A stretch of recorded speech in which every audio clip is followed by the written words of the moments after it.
Hello students, today's class we are going to discuss about sound chapter. Okay, 9th standard you have already studied about sound. We recollect what you have studied in 9th standard. What is sound? Sound is a form of energy which produces in us the sensation of hearing. It is a form of energy which produces in us the sensation of hearing. And sound is produced by the vibrating bodies. All vibrating bodies will give rise to sound.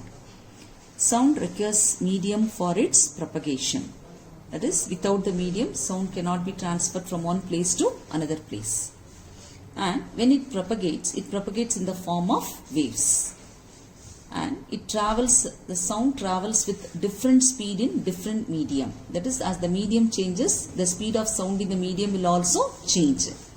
In air, the sound travels with the speed of 340 meter per second. The speed of sound in air is 340 meter per second. As the medium changes, the speed of sound in the medium will also change.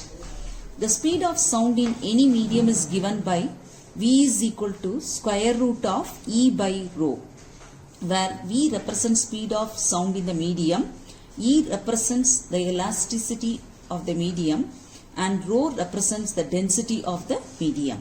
So the speed of sound in the medium is given by V is equal to square root of E by rho. Then the sound waves are classified based on the frequency into three types. Sound waves are classified based on their frequency. Sound waves of frequency lies between 20 Hz to 20,000 Hz are called as audible range of frequency.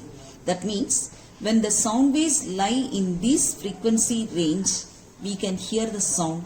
If the frequency of the sound is less than 20 Hz, we cannot hear the sound. Also, if the frequency of the sound is greater than 20,000 Hz, then also we cannot hear the sound. So the sound we hear should lie in the frequency range of 20 Hz to 20,000 Hz. So this frequency range of sound is called as audible range. If the frequency of the sound waves are less than 20 Hz, they are called as infrasonics. Yes, infrasonics are sound waves with frequency less than 20 Hz. If the sound waves of the frequency of the sound waves are greater than 20 kilohertz or 20,000 Hz, they are called as ultrasonic waves. Okay. Among all the sound waves, ultrasonic waves find wide range of applications. The reason is that ultrasonic waves, they possess very high energy because of the very high frequency. One more thing, they can be confined to a narrow beam. You can make this a very thin beam. They can be confined to a narrow beam. And we have seen that the sound waves require a medium for their propagation. So when the ultrasonic waves are allowed to pass through the medium, they are not easily be absorbed by the medium. Next one is that these ultrasonic waves can travel through long distances without much deviation.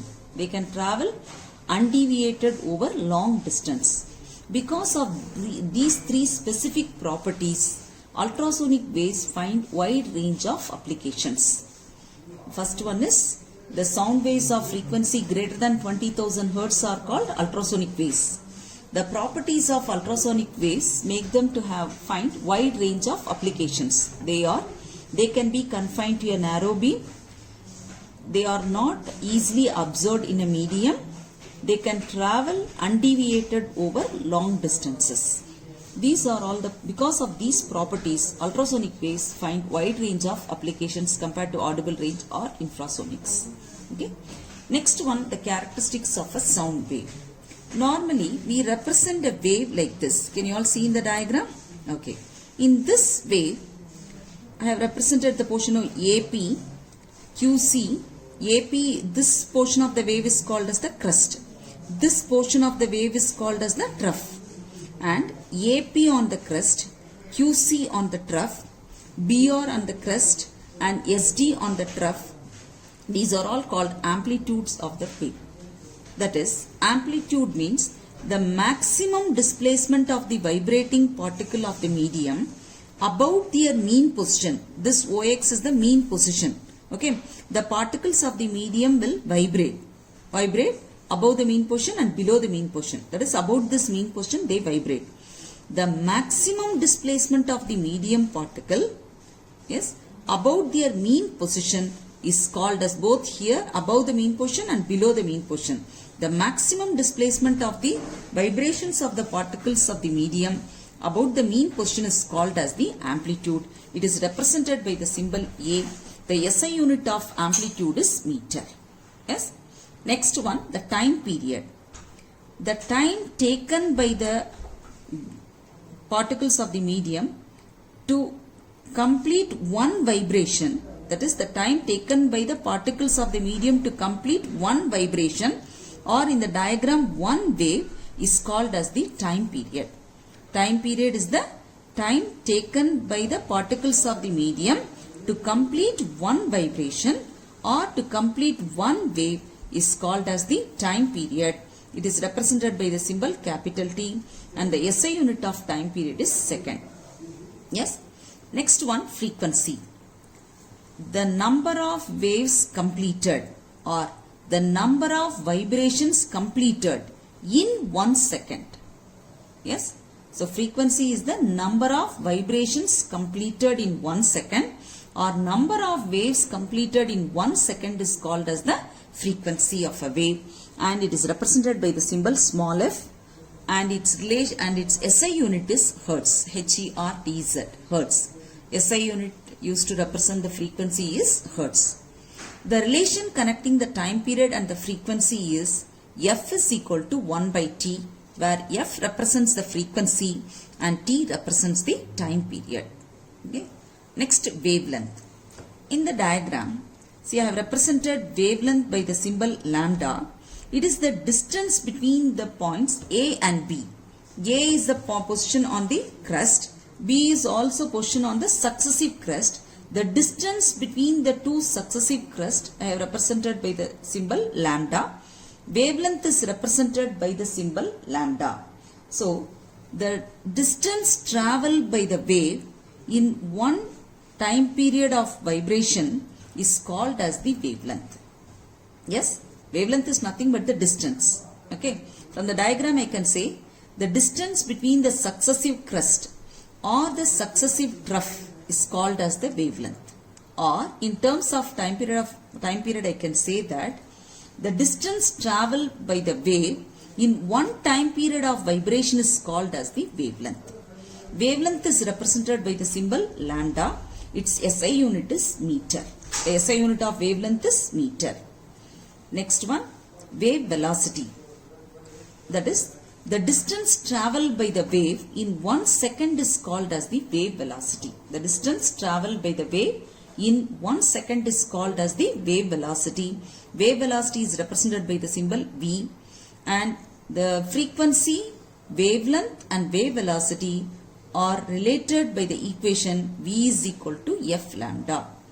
Any energy propagates in the form of wave will obey this equation. So it is called as the wave equation, or it is the relation connecting wave velocity, frequency and wavelength. The relation connecting the wave velocity, frequency and wavelength are V is equal to F lambda. Okay. When a wave is traveling from one medium to another medium, the velocity will change. The wavelength of the wave will also change. Speed of the wave in different media are different. So the velocity of the wave will change. Speed will change. Wavelength of the wave will also change. But the frequency will not change. The frequency with which the source has emitted the wave, the same frequency it travels in all the media. So the frequency of a wave does not change when it travels from one medium to another medium. Then what are the factors that will change when the wave travels from one medium to another medium? The speed changes, wavelength changes, direction changes, and also the intensity. All these factors will change. That is, speed, direction, wavelength and intensity. All these factors will change when a wave travels from one medium to another medium, but the frequency will not change. It depends on the source. That means with what frequency the source is emitting the wave, with the same frequency it travels in different media. Yes. SI unit of amplitude is meter. SI unit of time period is second. SI unit of frequency is hertz. The relation connecting time period and frequency is F is equal to 1 by T. The SI unit of wavelength is meter. The SI unit of wave velocity is meter per second. Next one. These sound waves are called as mechanical waves or elastic waves. Why are they called so? Because sound waves, they require medium for their propagation. Any waves which require medium for their propagation are called as mechanical waves. The waves which require medium for their propagation are called as mechanical waves. So sound waves are called as the mechanical waves. Actually in the waves, the transfer of energy by the wave is through the vibrations of the medium particles about their mean position. That is, the wave transfers the energy. How it transfers the energy? Through the vibrations of the medium particles about their mean position. See here, when the wave is traveling, it transfers the energy from one place to the other. How? Through the vibrations of the medium particles about their mean position. The wave transfers the energy through the vibrations of the medium particles about their mean positions. When the medium particles vibrate, there is a change of kinetic energy into potential energy and vice versa. Yes, when the medium particles vibrate, there is the transfer of potential energy into kinetic energy or kinetic energy into potential energy. Because so the sound waves are called as mechanical waves. Okay. Generally we say that the waves which require material medium for their propagation are called as mechanical waves. Okay. Potential energy and kinetic energy are mechanical energy. Yes, the two types of mechanical energy. So when the medium particles vibrate, there is a transfer of potential energy into kinetic energy or kinetic energy into potential energy. So sound waves are called as the mechanical waves. Okay. And the mechanical waves, there are two types of mechanical waves. They are longitudinal waves and transverse waves. Then what are longitudinal waves? So when the wave propagates, that is when the wave propagates, this propagation is due to the vibrations of the particles of the medium. If the vibrations of the particles of the medium is along the direction of propagation of the wave, then the wave is called as the longitudinal wave. One example I can give you. When a person is seated in front of me, when I am talking, my vocal cord is vibrating, so sound is produced. The sound comes near my mouth. Near my mouth, air molecules are there. The air molecules are vibrating towards the listener. That is in this fashion. The wave is also propagating this direction. And the air molecules are also vibrating along the direction of propagation of the wave. Then I can say that the sound is propagating in air in the form of longitudinal waves.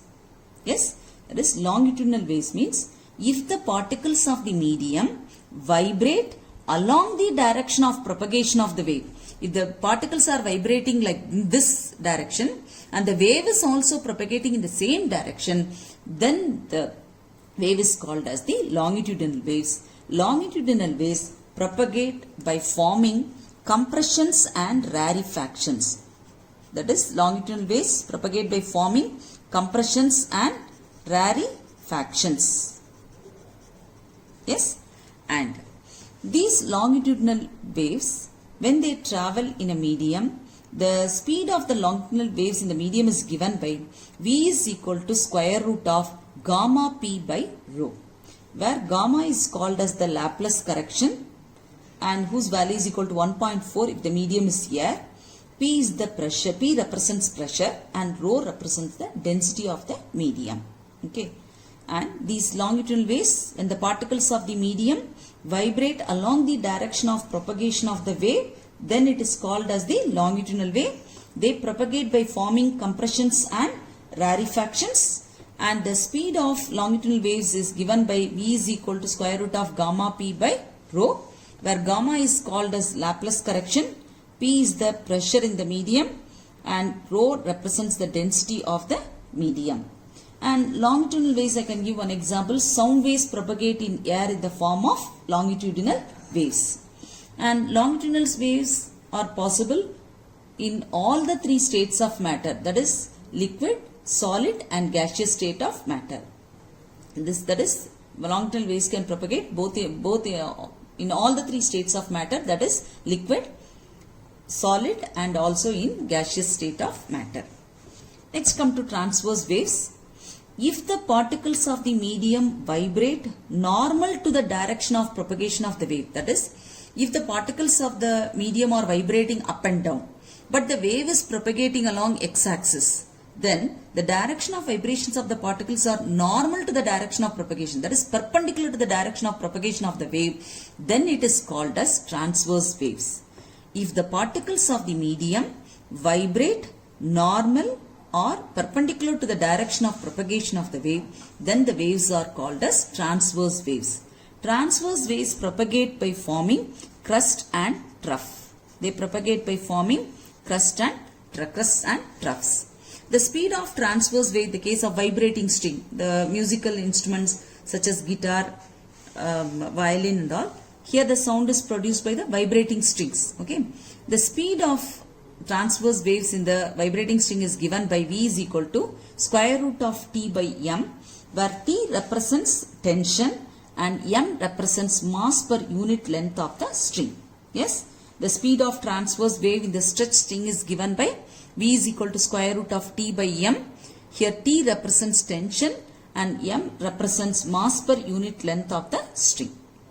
Yes, and transverse waves are possible only in solid and also on the surface of the liquids, because the transverse waves are formed only in the media which possess rigidity. So solid we have, it's a rigid body, and on the surface of the liquids, because it depends on the rigidity which possess, the medium which possess rigidity, then only the transverse wave can propagate through the medium. So it is possible, the transverse waves are possible only in solid and also on the surface of the liquids. Okay. Next one, to study about compare these sound waves with the light waves. Okay, we study about the electromagnetic waves. In the spectrum lesson, electromagnetic waves, one separate chapter is there. There we will discuss about these components in detail. Just if we want to compare it to the sound waves, just I will tell you what are electromagnetic waves. Okay, actually these electromagnetic waves are formed by the periodic vibrations of mutually perpendicular electric and magnetic fields in the plane normal to the direction of wave propagation. That is, if the wave is propagating this one, it is mutually perpendicular to the electric as well as the magnetic field. Okay, they are called as the electromagnetic waves. All the electromagnetic waves, the electromagnetic spectrum we are receiving from the sun. The components of these are radio waves are electromagnetic waves, microwaves are electromagnetic, infrared radiations, visible light, ultraviolet radiations, X-ray radiations and gamma radiations. These are all called as the electromagnetic waves. Together we call it as the electromagnetic spectrum. Okay, all these are electromagnetic waves which are emitted by the sun. Okay, and certain properties are common for all these radiations. These are all the components of electromagnetic spectrum. Okay, and what are the properties common for all these? All these radiations do not require a medium for their propagations. They do not require a medium for their propagation, that is, they can travel through vacuum. And they travel with the speed of 3 into 10 power 8 meter per second in air or vacuum. They travel with the speed of 3 into 10 power 8 meter per second. And all these radiations obey the laws of reflections and refraction. Yes, and all these radiations are transverse in nature. These are all the properties common for all these radiations. So they are called as properties of electromagnetic waves. Once again I repeat. That is, the electromagnetic waves are transverse in nature. They do not require a medium for their propagation. That means they can travel even through vacuum. They travel with the speed of 3 into 10 power 8 meter per second in air. And these radiations are transverse in nature. Okay. Next one. Here you can see that visible light is the electromagnetic wave. Okay. Now we are going to differentiate the sound waves from the light waves. Light waves already we have studied in refraction of light, right? When we compare this, first I say about the light. Light waves are electromagnetic waves. They do not require medium for their propagation. Light travels with a speed of 3 into 10 power 8 meter per second in air. Yes, and the wavelength of the light is very low, of the order of 10 power minus 6 meter. Yes. Now come to sound waves. Light waves, I told, they are electromagnetic waves. Sound waves are mechanical waves. Sound waves require medium for their propagation. Light waves, they do not require medium for their propagation. And the sound waves, the wavelength of the sound waves are in the range of 10 power minus 2 meter to 10 power 10 meter. Yes, the wavelength range of sound waves are 10 power minus 2 meter to 10 meter. The wavelength of light waves are very low, of the order of 10 power minus 6 meter. And the speed of sound in air is 340 meter per second. That is, you can compare the speed of light in air to that of the speed of sound in air. Next one, and the sound waves propagate in the form of longitudinal waves in air. The medium is very important here. Okay. Sound waves are mechanical waves. Sound waves require medium for their propagation. They travel with a speed of 340 meter per second in air. The wavelength of the sound waves lie from 10 power minus 2 meter to 10 meter. And the sound waves propagate in air in the form of longitudinal waves. These are the points you can write for differentiating light waves with that of the sound waves. Next one, reflection of sound waves. Like all other waves, even the sound waves, when they strike a surface, hot surface, they return back to the same medium. This we call it as the reflection of sound waves. This sound waves, when they strike hot surface, they return back to the same medium, obeying the laws of reflection and refraction. The sound waves, then this is called as the reflection of sound waves. But we have studied about reflection of light. Okay, the reflection of light also similar to this one, but the light striking the surface should be shining. It should be smooth and shining. But for the sound waves to get reflected on striking the surface need not be smooth. That is, the surface can be smooth or hard, or it can be rough, or it is polished. The sound waves will get reflected. There is no specifications on the smoothness of the surface or hardness of the surface, or it should be polished or rough. It can be anything. But only requirement for the sound waves to get reflected on striking the hot surfaces, the size of the reflecting surface must be bigger than the wavelength of the sound wave. If I take S as the size of the reflecting surface, then the size of the reflecting surface should be greater than the wavelength of sound. If I take S as the size of the reflector and lambda as the wavelength of the sound, then the size of the reflecting surface should be greater than the wavelength of the instant sound. Then only the sound on striking the surface will get reflected. This is the only requirement for the sound to get reflected on striking the hot surface. Okay. The size of the reflecting surface must be bigger than the wavelength of the sound. Yes. And this phenomena of reflection of sound wave is utilized in making megaphone, soundboard and trumpet. Okay. Now what is this megaphone? Or it is also called as the speaking tube. When you have to call someone at a far off distance, okay, what we do? You cup your hands and call the persons with maximum sound you can produce. Yes, you cup your hands like this, right? And call the person with maximum sound you can produce. Why do you cup your hands? It is because the hands prevent the sound energy from spreading in all directions. Much the same way people use horn-shaped metal tubes, commonly called as the megaphone, or it is also called as the speaking tube. While addressing a group of people in fairs or tourist spots, similarly a loudspeaker is also used at the public address system, have horn-shaped openings. In all these devices, sound energy is prevented from spreading out by successive reflections from the horn-shaped tubes. Okay. The trumpet, otherwise it is a hearing aid. All these things we make use of the phenomenon of reflection of sound is used in the megaphone or speaking tube, soundboard or the trumpet or the hearing aid. Okay. Next we discuss about echo. Okay. We all familiar with the word echo? Yes? Okay. Actually, what is an echo? Okay, in the classroom when I talk to you, you all can hear my voice, right? That is the original sound. You will be getting it, right? But when a person is talking, when the source is producing the sound and the sound gets strike the surface and return back in the same medium, you will be hearing two sharp sounds, two distinct sounds I can tell you. One is the original sound, that is the sound actually produced by the source. The other sound is the sound gets reflected from the hard surface. Again, it reaches the person, it reaches the source, okay, which is heard a little later than the original sound.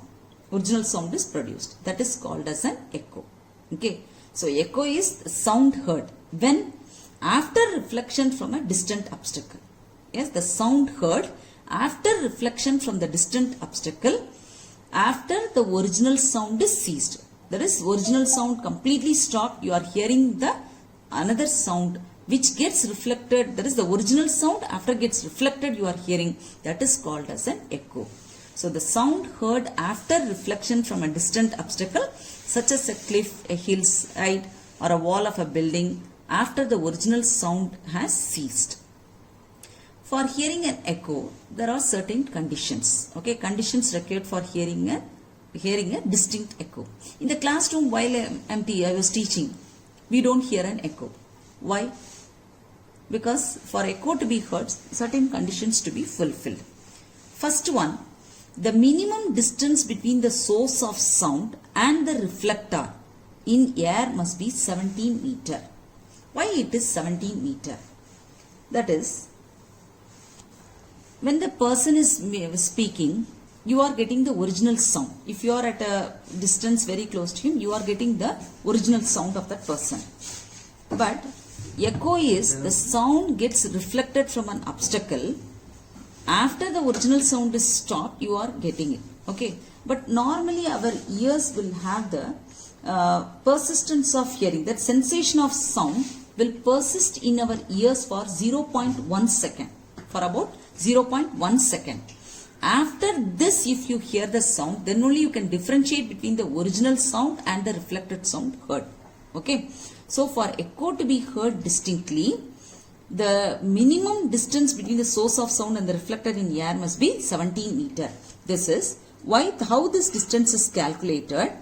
Normally we write velocity is equal to distance by time. This is the expression used for finding velocity. Suppose this is the source which is producing the sound. The sound is reaching the obstacle. This is the obstacle, a sound. Then it gets reflected. Okay.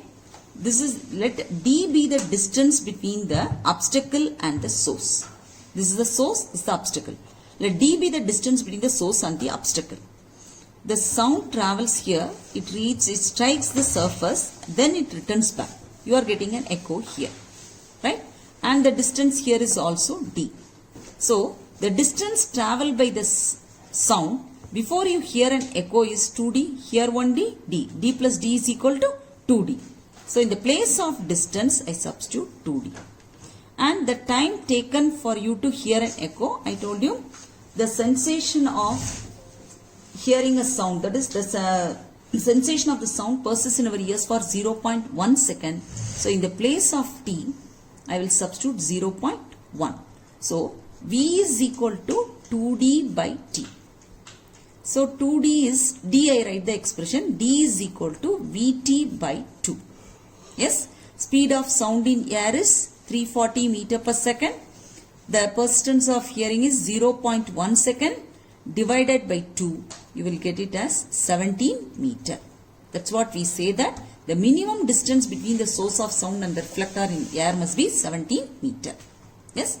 Next one, for the sound to get reflected, there is a condition. Only one requisite for the sound to get reflected from striking the surface, that is the size of the reflector must be greater than the wavelength of the sound. And third one is the intensity of the sound should be such that the reflected sound reaching the ear is sufficiently loud to be audible, loud to be heard. That means, suppose if the sound is a weak one, okay, it gets reflected. Okay, first condition is satisfied. The obstacle is at a distance of 17 meter in air.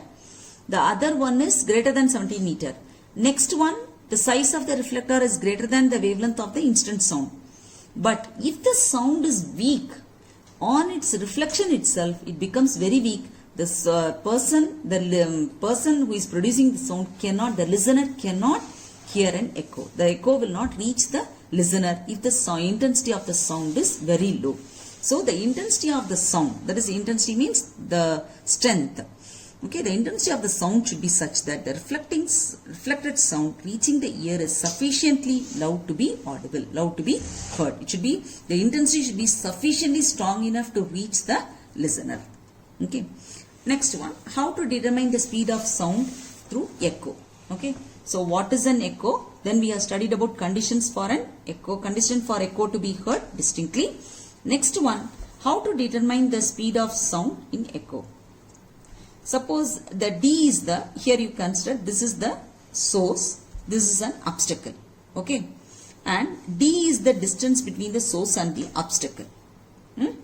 And T is the time taken, the source is producing the sound, it strikes the obstacle, then it reaches the source or the listener, right? So the distance traveled by the sound before it is heard is equal to D plus D is equal to 2D. And the time taken by the sound to get reflected, again it reaches the same point is T. Then the speed of sound in the medium is calculated by using the expression V is equal to 2D by T, where D is the distance of separation between the source and the obstacle or the listener and the obstacle, and T is the time taken by the sound to travel the distance, travel from the listener to the obstacle. Then the speed of sound in that medium is calculated by V is equal to 2D by T. The SI unit of velocity is meter per second. Speed is